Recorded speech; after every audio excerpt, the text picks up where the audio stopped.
Hey everyone, today I'll be talking about all things related to fertility and trying to conceive. If you know me, then you know I attempt to take a natural approach to everything I do. So while talking about fertility and what to do to promote it and strengthen your chances of getting pregnant, I'll be talking about things such as herbs, exercise, and diet. So let's get into it. If you've been trying to get pregnant for some time, the first thing that you want to make sure that you can check is that you're ovulating.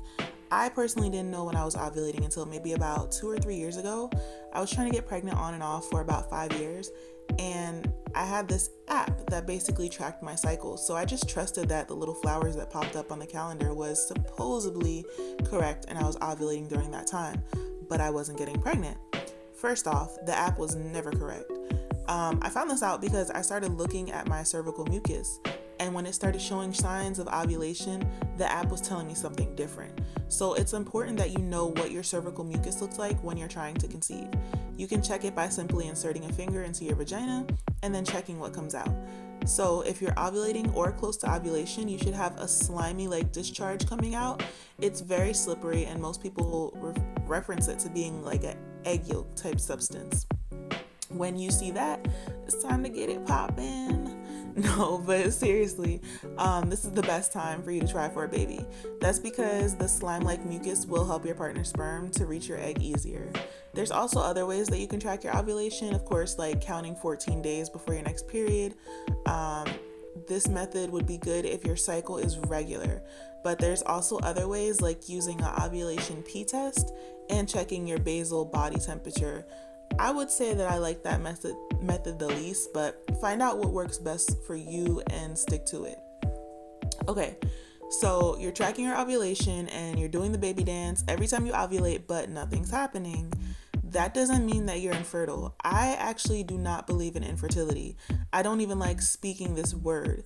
I believe that your body may be holding on to some things, some toxins, and you may need a cleanup. So first, let's figure out if your body is actually ovulating. Sometimes you can go through an ovulation period and there's no egg released, but how can you tell? So if your cycle is longer than 35 days or shorter than 21 days, irregular or absent, you may not be ovulating. This may most likely be caused by a hormonal imbalance. Doctors tend to call it PCOS, which is polycystic ovarian syndrome. You may also not be ovulating due to a thyroid issue, being underweight, or high stress. The main thing is to figure out what is causing you not to ovulate and address that issue to be able to move forward. Most of the time, it's a hormonal imbalance that's going on, and this can be resolved by changing your diet and drinking herbal teas. Again, if you know me, then you know I swear by my herbalist Crystal. Her teas are the absolute truth, and she has a tea for just about every ailment you could possibly experience. I had linked her channel in one of my other videos of her assisting her sister during her birth, but I'm going to link her website in the description of this video too, so you can check her out. Okay, so once you've gotten your hormones balanced or any other issues that may be stopping you from ovulating, you're set to start baby dancing again. If you're still not getting pregnant, it could be possible that you have blocked tubes. If you don't see a doctor like myself, you can determine if it's a possibility that you have blocked tubes. If you've had any previous surgeries, a previous ectopic pregnancy, endometriosis, fibroids, any type of scar tissue, or infections such as a STI or a STD. So having blocked tubes means that there's a passageway known as your fallopian tubes that have some type of obstruction that's keeping your egg from being released when you ovulate each month. If the cause of your tubes being blocked is from fibroids or endometriosis, the first thing you need to do is change your diet. You want to eliminate soy completely at this point. It may seem like it's impossible because soy is in damn near everything these days, but trust me, it is possible. Soy is high in estrogen and it actually feeds the endometriosis and fibroids, which allows them to grow bigger, and you're trying to eliminate them. So you don't want to eat any soy if possible. And trust me, it is. Also, you want to consume fresh, lively foods and fruits and vegetables, at least one salad a day. And try to eat less meat and seafood, none if possible, really.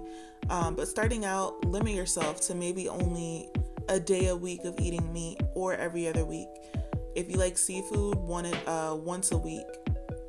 But find a balance for yourself, which works best for you. If you have an infection, then you want to clear that infection up ASAP. And then again, start taking your herbs to help your womb to heal from that infection. Use the herbs to heal any type of scar tissue that you have and get you right. If you don't take herbs and you see a doctor, then that's fine, that's your business. But make sure that these things are addressed and you get those tubes opened up again. Okay, cool.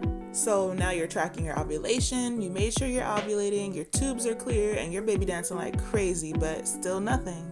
So at this time, you need to check out your partner. First, you should definitely know that his diet and his sperm affects you. So his sperm will eventually end up in your womb and then your blood system. So if you're not eating soy or meat, but he is, then you might as well be eating it too because it's going in you. If your partner is a smoker or a drinker, see if he can fast from these things for a while trying to conceive, just to help your chances out. Also, have him taking herbs to boost his sperm quality and count. It's not always you ladies. If there's a hold on trying to get pregnant, so as soon as you try, you can have your partner start cleaning up too, just so you can get pregnant faster. Lastly, I recommend saying affirmations to yourself or with your partner. Your words have so much power and you want to speak positive things that you want to see happen. This is why I say I don't believe in infertility and do not like even using that word.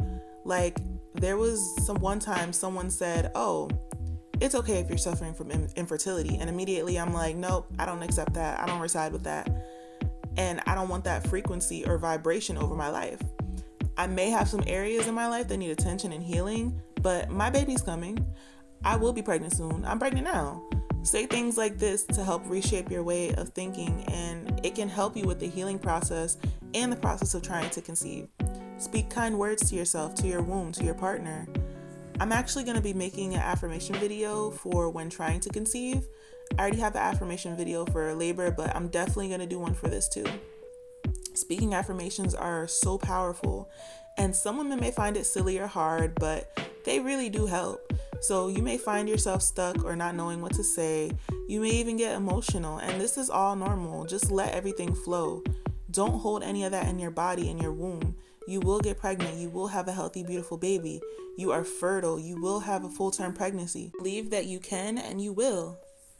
So that's all I have for you guys today. I hope you found this video helpful. Make sure you look out for that trying to conceive affirmation video. And until next time, peace.